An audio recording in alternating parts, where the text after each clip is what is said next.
All right, so we are on page 54. We're doing a few examples.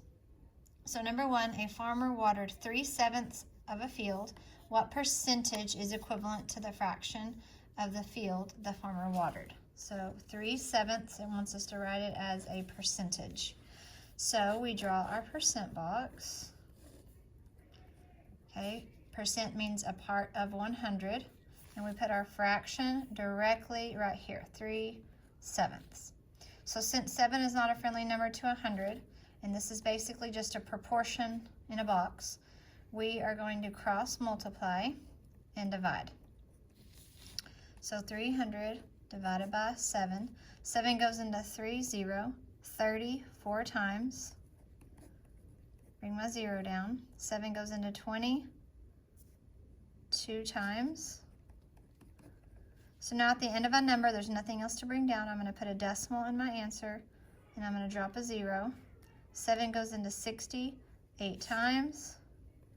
And I'm going to stop here because I can see that 42.85 is my only option that's even close to what I'm dividing by. So 3 is almost half of 7, and this is almost 50%, which makes sense. That's reasonable. So number 2, a company spent 36% of its annual budget developing a new bicycle. What fraction of the company's budget was spent on developing the new bicycle? So 36%, they want us to turn it into a fraction. So since percent means out of 100, we're going to write 36 out of 100. And we're going to simplify, okay? So we're going to divide by 4 and get 9/25.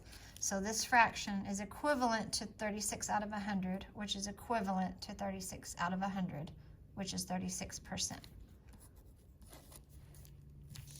Number 3, a meteorologist at a television station reported that a town received 90 hundredths inches of rain.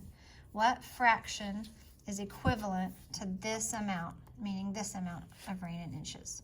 So 90 hundredths, I'm going to write it 90 hundredths as a fraction. There's several options I have now. I can simplify this, and I can get rid of some silly answer choices. Like I know that this is less than 1 whole, okay? That 90 out of 100 is less than 1 whole inch. So this right here, I would do 9 divided by 5, and I would get 1 point something. That's not less than 1. 90 divided by 10 is 9. That's way more than what we want. We want something that's less than 1. And so we're between these two. What I would do is I would maybe divide by 10 and simplify by 10, as Miss Sanders says in 5th grade, I for an I, which means we divide both the top and the bottom by 10, and we get 9/10. Okay, so 90 hundredths was equivalent to 9/10 when we simplified it. So if we write 9/10 beside each of one of these, we could either cross multiply, fraction battle, and compare them, or we can just try to find an easy way. Try to figure out a factor on top and bottom that they're multiplied by to be equal. So 9 times 2 is 18. So if they were equal, 10 times 2 better be 20, and it is. So those are equivalent. Let's try it here. I can't think of anything 9 times anything to go into 19. That's a whole number. So 10 times 5 is 50, but 9 times 5 is not 19. So that could be equivalent, so it's going to be C. And again, there's lots of different ways to work these. I'm just going by what we've learned in class so far. Number 4, a craft store offered sewing classes on 12 out of 30 days in November. What decimal is equivalent to the fraction of the days in November that classes were offered at the restaurant? So at the restaurant, I'm not supposed to say craft store. Anyway, okay, so we want to go from 12 out of 30, that could be a ratio also written as a fraction, and we want to turn it to a decimal. And again, there's many, many, many different ways.